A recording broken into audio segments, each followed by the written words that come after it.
Hi friend मैंने केमी अच्छा समस्ते आशा कर बहुत भले थे। आज भिडटी आरंभ होता मामूँ कारण डाक्तर आसला मामूँ मामा आसे आसे मटन ही खाइबू मटन ना शुणी मु दौड़ दौड़ी पड़ी सतरे सांग मैंने मु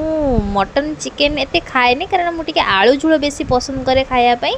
आते मत बहुत भल लगे आलू झोल मुझे मटन चिकेन बहुत कम खाए 3-4 पीस मोर हो जाए। ये मटनटा रेडी हो सारी पतर पड़ सारी मो नानी सालाड पर दे आमको मटन मटन मोर आलू झोल पसंद बोली मो नानी मत आलू झोल बेस देता। ये मो नना मो नानी पु बसी चुबे चलते मो बापा भी ये रेडी होते खायापी खंडे पान खाई बाहरी आसती घर को घर आसारा नानी मोर बाहर जाते मार्कणा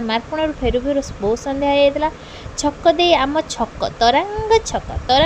होता काली पूजा देखुवे केते सुंदर होती मु दौड़ दौड़ी चली गोटे बेलून आने